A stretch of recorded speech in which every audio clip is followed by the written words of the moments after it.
নমস্কার, সবাই কেমন আছেন? আশা করছি সবাই ভালো আছেন আর আমিও ভালো আছি। ড্রিম লাইফ বিউটির আরও একটি নতুন ব্লগে আপনাদের সবাইকে স্বাগত জানাই। আজকে আবারও চলে আসলাম নতুন আরেকটি ভিডিও নিয়ে। আশা করছি আজকের ভিডিওটা আপনাদের কাছে খুব ভালো লাগবে। সকালবেলা রান্না বান্না কমপ্লিট করে এখন ঘরদোরটা একটু গোছাতে আসলাম। রান্না বান্না হয়ে গেছে, সকালের ভাত হয়েছে আজকে সকালে, আর এখন চলে আসলাম বিছানা গোছাতে। আচ্ছা, আগের ব্লগে আমি আপনাদের সঙ্গে বলেছিলাম যে এবার থেকে প্রতিদিন আর কি যেভাবে আমি ব্লগ দিই একদিন পর পর সেভাবে ব্লগ আপনাদের সঙ্গে শেয়ার করব। কিন্তু সেই কথা আর থাকলো না। দেখুন, তার মাঝখানে আবার শরীর খারাপ হয়ে গেল আর এতদিন বাদে আবার ব্লগ দিচ্ছি। মোদ্দা কথা হচ্ছে আমার ব্লগ দেওয়ার যে দিনগুলো আর কি রেগুলারিটি মেনটেন করা হচ্ছেই না। তো যাই হোক, এদিকে দেখুন বিছানাটা আমি গুছিয়ে নিয়েছি সুন্দর করে। এবার ঘর দৌড়টা একটু ঝাড় দিয়ে নেব। বাসি ঘর তো আগেই ঝাড় দেওয়া হয়ে গেছিলো, আর এখন আমার ঘরটা আরেকটু ভালো করে ঝাড় দিয়ে নেব।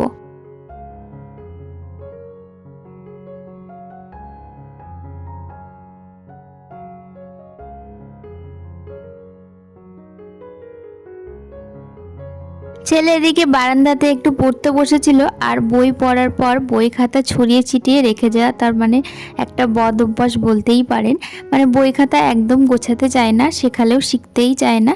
তো সেই জন্য দেখুন, মানে যত তাড়াতাড়ি পড়া সম্ভব তাড়াতাড়ি করে পড়াটা করে খেলতে চলে যায়। যাই হোক, এদিকে আমি বইগুলো আর মাদুরটা গুছিয়ে ঘরে রেখে আসলাম। আর আজকে সকালবেলা ভাত রান্না করেছিলাম, আর অনেক দিন ধরে না আমার গাছগুলোতে চাল ধোয়া জল দেয়াই হচ্ছে না। তো সেই জন্য আজকে বালতিতে করে চাল ধোয়া জলটা রেখে দিয়েছিলাম, আর এখন সময় মতো জলটা দিয়ে নিচ্ছি। অনেক দিন জল দেওয়া হয়নি, আর আজকে ভাবলাম জল দেবো যখন তখন একটু চাল ধোয়া জলটাই দিই। এই চাল ধোয়া জল গাছের গোড়ায় দিলে নাকি খুব গাছের উপকার হয়। আর এই গাছগুলোতে না খুব বেশি জল দেওয়া লাগেও না, তবে গাছের গোড়া যখন একদম শুকিয়ে যায় তখনই জল দিই। আর যেহেতু চাল ধোয়া জল খুব বেশি নেই, একটু একটু করে সব গাছে দিলাম, আর বাদ বাকি গাছগুলোতে এমনি প্লেন জলই দিয়ে নিচ্ছি। আর এদিকে দেখুন কি সুন্দর রক্তগাঁদা ফুল ফুটেছে। এই দুটো গাছই বেঁচে রয়েছে জানেন তো, আর ওইদিকে রয়েছে গাঁদা ফুল। বাড়ি থেকে আসার সময় ছোট ছোট গাঁদা ফুলের চারা চারা বলবো না, ডাল নিয়ে এসেছিলাম। সেই ডালগুলো লাগানোর পর থেকেই মানে অনেক অযত্ন হয়েছে, তারপরেও দেখছি সুন্দর হয়েছে গাছগুলো। আর প্রত্যেকটা গাছে না সুন্দর গাঁদা ফুল হয়েছে। ভীষণ ভালো লাগে ফুল ফুটলে গাছে, আর সেই গাছ যদি নিজের হাতে লাগানো হয় তাহলে তো আরও বেশিই ভালো লাগে। তো এদিকে সমস্ত গাছে জল দিয়ে চলে আসলাম কিছু জামা কাপড় ভিজাতে। গতকালকে গিয়েছিলাম পঞ্চানন তলায়, সেখানে এই শাড়িটা পরে গিয়েছিলাম। আর ওখানে যেহেতু বসে খিচুড়ি খাওয়া হয়েছে, আর অনেক দিন এই শাড়িটা ধোয়াও হয় না, তো সেই জন্য শাড়িটা ভাবলাম আজকে একটুখানি ধুয়ে মার দিয়ে তারপর রোদে শুকোতে দেবো। আর এই তাঁতের শাড়িটা অনেকবার পরা হয়েছে কিন্তু ধোয়া হয়নি। আর যে কোনো শাড়ি দেখবেন একবার দুবার পরার পরে কিন্তু ধোয়া যায় না। ঘরে তোলা যে শাড়িগুলো হয় সেই শাড়িগুলো ঘন ঘন ধুলে কিন্তু তাড়াতাড়ি নষ্ট হয়ে যায়। তো সেই জন্য ভাবলাম এই শাড়িটা তো অনেকবার পরা হয়েছে, এইবারটা ধুয়ে একটুখানি মার দিয়ে রাখি। সোনার বাবা ওদিকে বাজারে গিয়েছিল, বাজার থেকে চলে এসেছে আর মাছ নিয়ে এসছে, তো মাছটা মা আজকে ধুয়ে দেবে। আর এদিকে দেখুন সমস্ত সবজিপাতিগুলো আমি একটু গুছিয়ে ফ্রিজের মধ্যে রেখে দিচ্ছি। আর আজকে যে সব সবজিপাতিগুলো লাগবে সেগুলো আমি আলাদা করে বার করে নিয়েছি। ওইগুলো এখন একদম ধুয়ে এখন কেটে গুছিয়ে রাখবো। আর তারপর যে জামা কাপড়গুলো ভিজিয়ে রেখেছি সেগুলো ধুয়ে আগে ছাদে মেলে দিয়ে তারপর দুপুরে রান্নাটা শুরু করব। আমার আগের ব্লগে একটি দিদিভাই কমেন্ট করেছে ভিলেজ লাইফ উইথ শাকিলা থেকে, লিখেছে আজকে প্রথমবার দেখলাম আপু, বন্ধু হয়ে গেলাম, শুভকামনা রইল সবসময় অনেক দূর এগিয়ে যাও। খুব ভালো, আর এত সুন্দর একটা কমেন্ট করার জন্য অসংখ্য ধন্যবাদ। এদিকে দেখুন জামা কাপড়গুলো আমি ধুয়ে নিয়েছি, খুব বেশিক্ষণ সময় ভিজিয়ে রাখিনি, কারণ এগুলো থেকে না অনেক রং উঠে যায়। আর ঘন ঘন কাচলে যেমন রং জ্বলে যায়, আর অনেকক্ষণ ভিজিয়ে রাখলেও না জামা কাপড়গুলো কেমন যেন একটা হয়ে যায়। আর এগুলো যেহেতু নতুন জামা কাপড় খুব একটা সময় ভিজিয়ে রাখার দরকার পড়ে না। তো ওদিকে ছেলের 3টে জিন্সের প্যান্ট ছিল নতুন, তো সেগুলো ধুয়ে দিয়েছি। আর এদিকে আমার শাড়িটাও মার দিয়ে কিছুক্ষণ ভিজিয়ে রেখেছিলাম, আর এখন মেলে দিচ্ছি।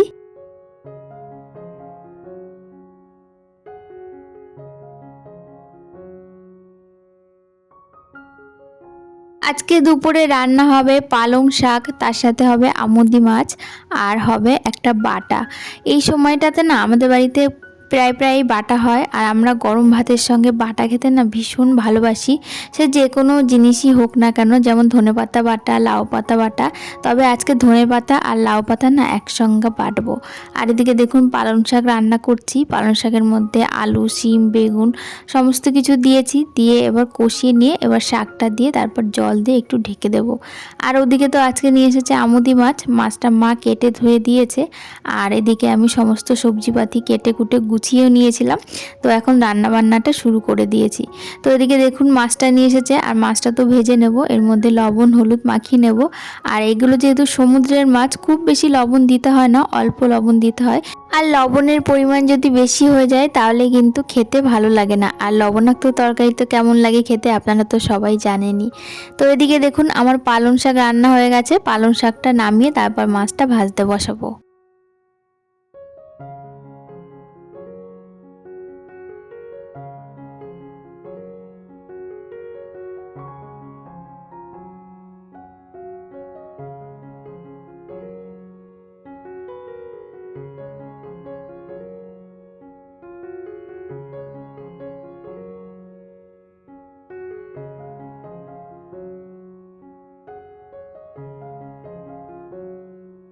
এদিকে আমি এক এক করে মাছগুলো ভেজে নিয়েছি, আর একদিকে আলু বেগুনটাও ভেজে নিয়েছি।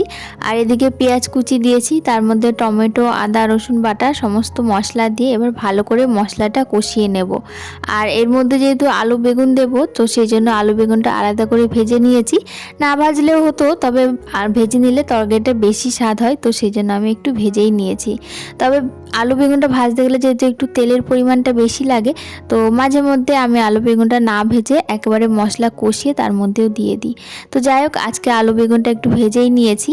আর এদিকে দেখুন মশলাও কষানো হয়ে গেছে, আর এর মধ্যে আলু বেগুনটা দিয়ে আর একটুখানি কষিয়ে অল্প করে জল দিয়ে দেবো।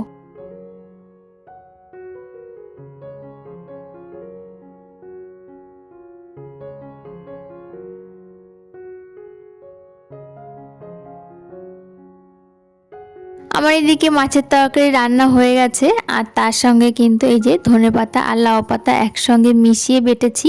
তো সমস্ত রান্না বান্না কমপ্লিট হয়ে গেছে, এবার রান্নাঘরটা পরিষ্কার করে নেওয়ার পালা। দেখুন রান্না বান্না তো আমরা অনেকক্ষণ ধরে করি, 2 ঘন্টা 3 ঘন্টাও লেগে যায় এমনকি এক এক দিন। তবে রান্না বান্না করার পর যদি মাত্র 15 থেকে 20 মিনিট যদি রান্নাঘরে একটু টাইম দেওয়া যায়, তাহলে কিন্তু রান্নাঘরটা একদম চকচকে তকতকে থাকে। তো সেই মতো আমি রান্নাঘরটা 15 থেকে 20 মিনিটের মধ্যে একদম পরিষ্কার করে নিয়েছি। গ্যাসের চারি সাইড দিয়ে চিমনি সমস্ত কিছু পরিষ্কার করা হয়ে গেছে। আর পরিষ্কার করার যে কিচেন টাওয়ালগুলো হয় সেগুলো কিন্তু ভালো করে আমি সাবান দিয়ে একদম ধুয়ে দিয়েছি। আর এবার নিচের ফ্লোরটা ভালো করে মুছে নেব, তাহলেই কিন্তু আমার রান্নাঘর একদম ক্লিন হয়ে যাবে। আর এরপর যাব স্নান করতে। তো চলুন আজকের ব্লগটা এখানেই শেষ করছি। আজকের ব্লগটা আপনাদের কাছে কেমন লাগলো অবশ্যই কমেন্টের মাধ্যমে জানাবেন। যদি ভালো লাগে একটা লাইক করে দেবেন। আর আমার চ্যানেলে যারা নতুন এখনও পর্যন্ত, তারা অবশ্যই আমার চ্যানেলটি সাবস্ক্রাইব করে আমার পাশে থাকবেন।